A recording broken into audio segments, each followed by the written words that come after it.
Hello everybody and welcome back to another video by Funlearn Tutorials. In today's video we will be talking about the two final properties of mapping, which is the property of transitivity and the property of completeness. We have already discussed the property of reflexivity and the property of antisymmetry and symmetry in our previous videos. I'll link them in the description box below as well as somewhere up over here in the card, so you can have a look at them when you have free time. For the time being, let us start with the property of transitivity and completeness. We will first start with the property of transitivity. Now, as I have mentioned before in the first of these series, what transitivity is all about. So, transitivity essentially connects three elements from a set. So, if you notice, before we have only worked with either one in case of reflexivity, and in case of antisymmetry and symmetry we have worked with two elements from a particular set. What we do in case of transitivity is we connect three elements essentially. So we will work with transitivity first. Now, how do I mention transitivity or how do I explain transitivity mathematically? Suppose we take three elements from a particular set.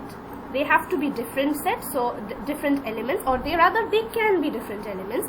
So we take three elements x, y and z belonging to the set that we consider. So let us take for general the set capital X, which in our illustrations can be the set of natural numbers, the set of positive integers, which is actually the set of natural numbers.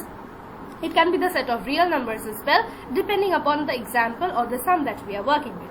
So let us start with the general form, that is we take three elements, small x, small y and small z, which are the elements of a particular set capital X, and what we want to say is we find that x is related to y, that is x are y wholes, that is based on the relationship. So suppose if I say r is greater than equal to, I can find that x is greater than equal to y, and suppose I can say that y is related to z, that is y, if I say r is greater than equal to, then y will be greater than equal to z.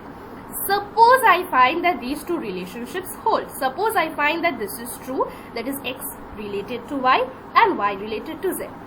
Am I able to conclude from these two observations that x is also related to z? Note that essentially what happens is this y is common in both the expressions. Y is found in this first expression as well. Y is found in this second expression as well. What I do is I essentially connect these two expressions. So let me just number the two expressions for ease of communication. This is the first expression and this is the second expression. What I essentially do is I utilize the fact that the element y appears in the two expressions, and I use this y as a means of connection, as a key to connect these two expressions together. So you see, if I think of it this way, if I think x is related to y and y, now I don't look at this part anymore. So let me just shade off this part. Essentially this is, suppose let me use a darker color so that it's not visible anymore. I already had x related to y. Now from y I look at expression 2 and I write y is related to z. So initially I wrote x is related to y and then I write y is related to z. Then if I want, I can actually disregard y and I can say x is related to z. This essentially represents the property of transitivity. Now how can I explain this using an illustration? Suppose I take the relationship, let me take a color first. Suppose I take the relation r as greater than equal to. So I take the relation r is greater than equal to, and I take x to be the set of natural numbers or the set of positive integers, as I have used in my examples before. Now if I say that, let's say I take three elements 7, 5 and 3. So I take three elements 7, 5 and 3. Now how do I choose these three elements? I choose these three elements such that these two expressions hold. This approach is similar to the ones that we have discussed before. My choice depends on my assumptions. So I need to make sure that my choices of the three or two elements, and based on the property that I am discussing, need to satisfy the assumptions that I have taken pertaining to the property of transitivity in this case. So here 7 is greater than 5, which is why I have taken 7 and 5. I have taken a number such that the first number is greater than the second number. Again, as you can remember, the order is of prime importance in this respect, as in terms of the properties of mapping that we are considering. So based on the observations or based on the choices that of the elements that I have taken, I can say 7 is greater than equal to 5. That is, 7 is related to R. So I can write 7 is related to 5. 7 R 5. 7 is related to 5. Similarly, I can say 5 is greater than equal to 3 by common knowledge. So 5 is greater than equal to 3, or I can write 5 is related to 3. So I have 5 R 3. 5 is related to 3. Now again, if I think of 7 and 3 right now, so as you can see in my mathematical expression, y was the common element in both the two expressions. And if you see these two expressions, you can see that the number 5 is common to both the expressions. So we have 5 here as well, and we have 5 here as well. So here 5 represents y. 5 is the point of connection. It's the key point which we will use to connect the two other numbers 7 and 3. Think of it this way. I can write 7 greater than equal to 5. I can also write 5 is greater than equal to 3.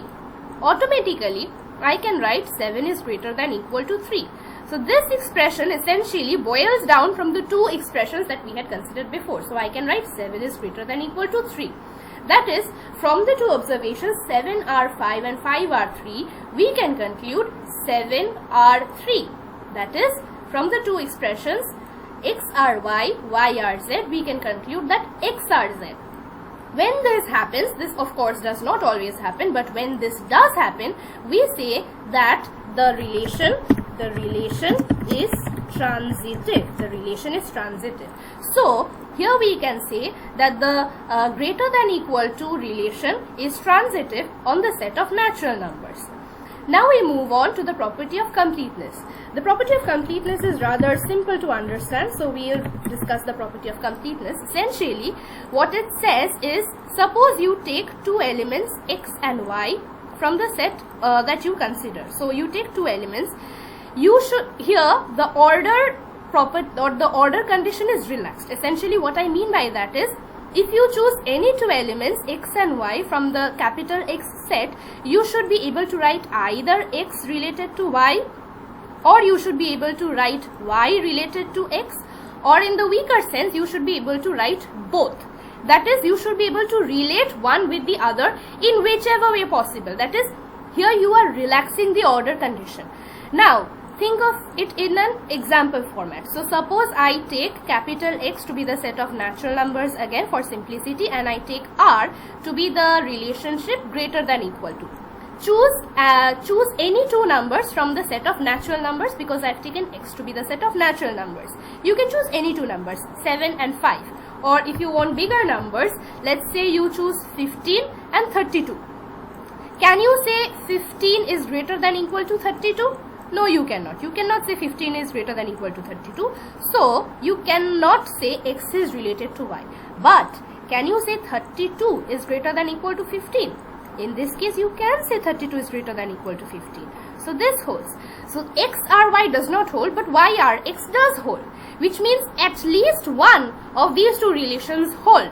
That is, if you choose any two elements from the set of natural numbers in my example, at least one will be greater than the other. Why am I saying at least one will be greater than the other? In strict sense, there is no restriction for you to choose two different elements. So you may end up choosing two same elements. You may end up choosing x equal to 12 and y equal to 12. In that case, 12 is greater than equal to 12, whichever way you hold. So you can say x is related to y, or you can say y is related to x. So in this case, both these relations would hold. That is, x would have been related to y and y would have been related to x.